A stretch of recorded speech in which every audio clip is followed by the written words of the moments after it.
if that stimulus can convince the market as a whole, and more specifically banks, to begin lending more, that'll be quite inflationary, and that's great for the precious metals. They do best in an inflationary environment.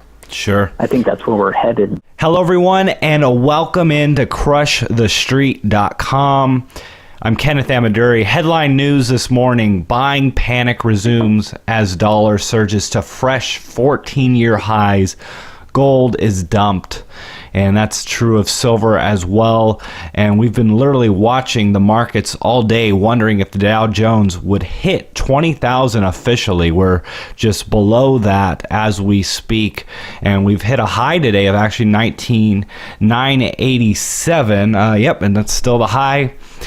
And on the day of our interview, Tuesday, December 20th, at roughly 3 p.m. Eastern, that's what the markets are doing. Investors are exiting bonds. Once again, precious metals are getting slammed. And, of course, the dollar index is now at 103.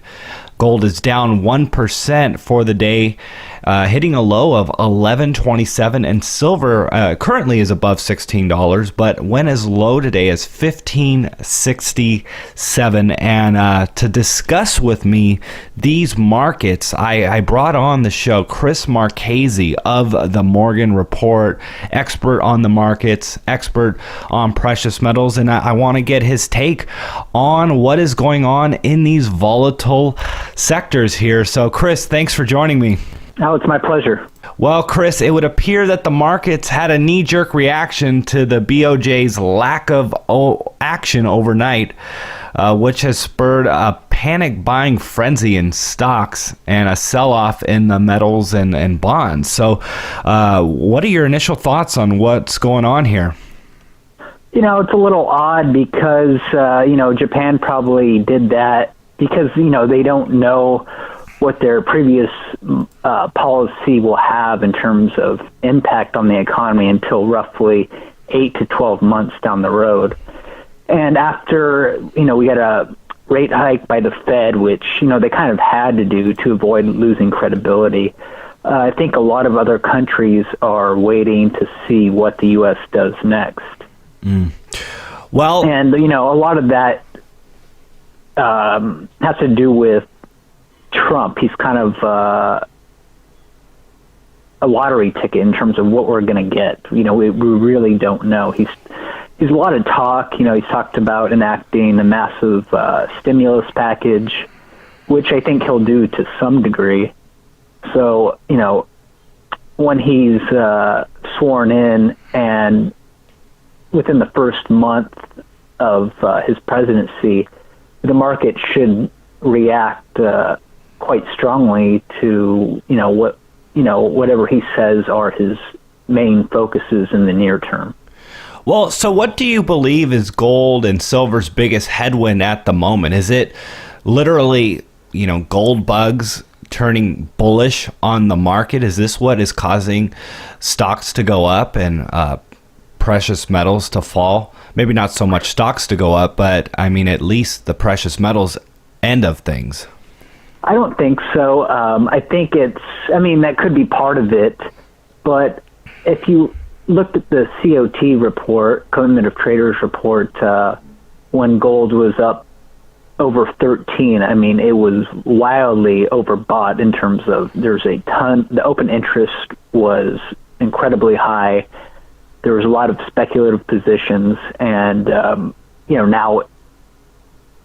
a lot of investors wanted to lock in the gains they had, and a lot of computers are getting programmed on stop losses.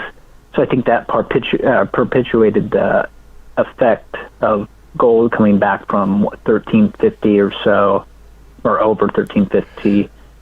So it will probably be around 1050 when it bottoms. And this is my opinion looking at the charts, probably in January. It'll probably make a double bottom. Wow. So there's no real support, between here and 1050. So, we'll see what happens.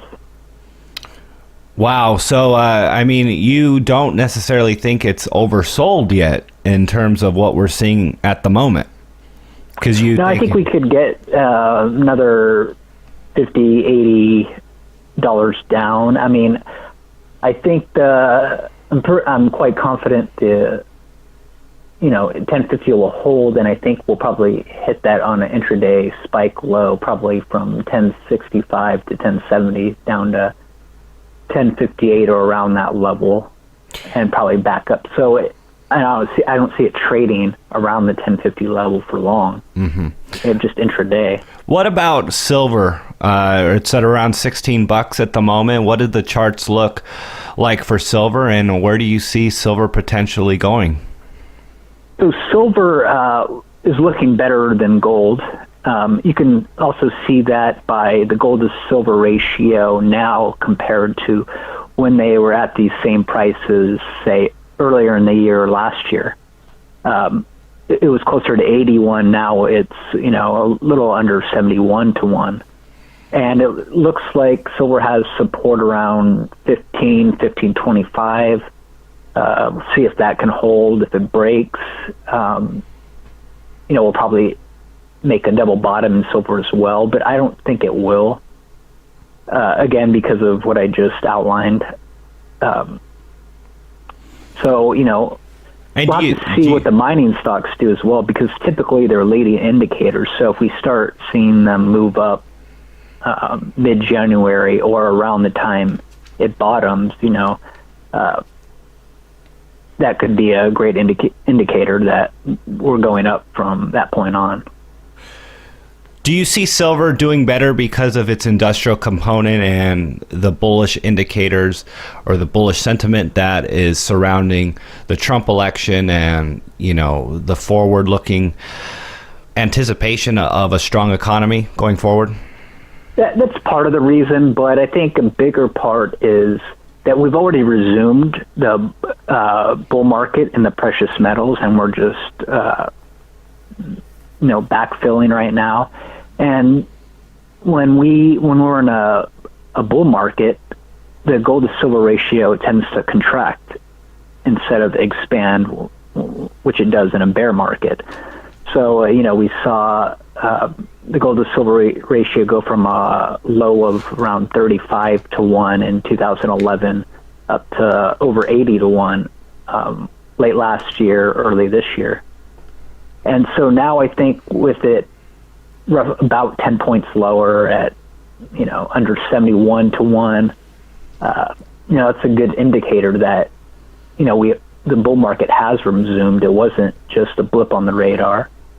And silver will lead the way, and we'll likely see, and if I'm right about the bull market, we'll see the gold to silver ratio steadily contract as it has been over the course of this year.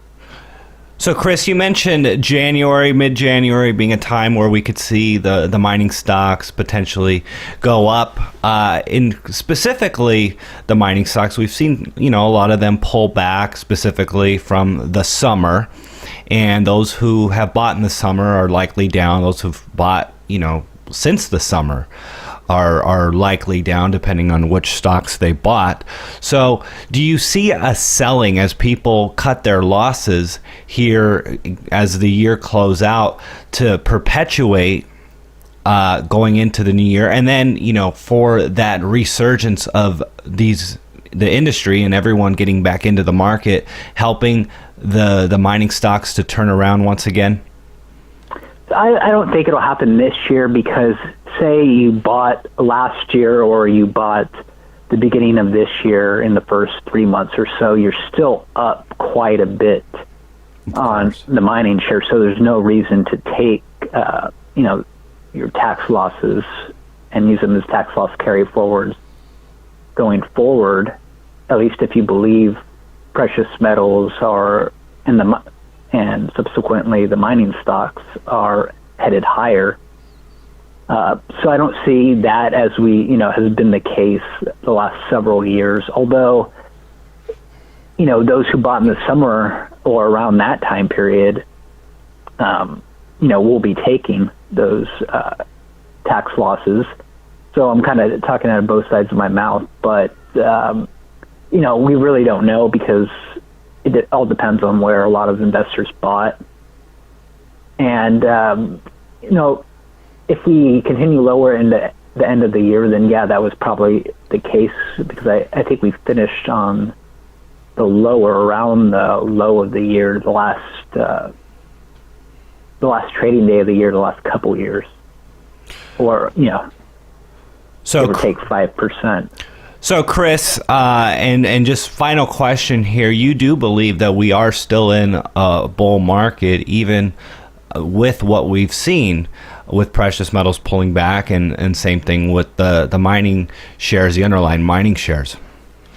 Yes, there's several reasons for that, especially after Trump was elected. I mean, his whole thing is he wants to be proactive in kickstarting the economy, unlike Obama, who was kind of, his last term, he could just kind of sat around and wasn't trying to enact stimulus, whereas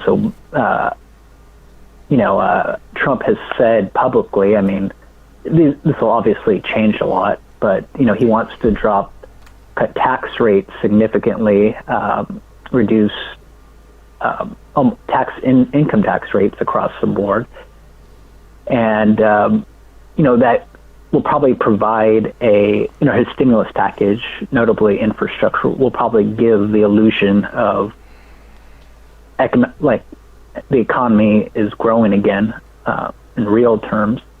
That's not the case, but if that stimulus can convince the market as a whole, and more specifically banks, to begin lending more, that'll be quite inflationary, and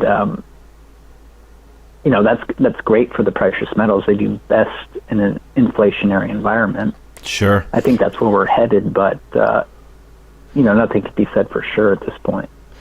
And what about from a technical perspective? Is it fair to call what we're seeing in any form or fashion, the precious metals still in a bull market? Yeah, I mean, we're still in it, according to the charts. I mean, that comes into question, if we break the lows put in last year. But, if you look at the underlying fundamentals, even if it broke the lows, that doesn't really mean much because they're so strong right now. We had a lot going on this year with Brexit. We got the Fed's rate hike. We saw the impact of their raise from last year. I mean, economic data points have been so meager across the board, even though, they're very heavily massaged by the government, and with seasonal adjusting, and even inflation, that's starting to pick up.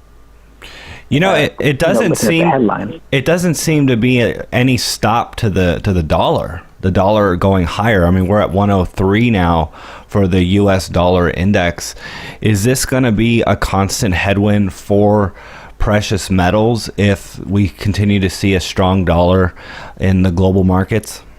In U.S. dollars, I mean, it'll be a headwind, obviously, if it continues, but I still think gold or the precious metals will appreciate quite a bit.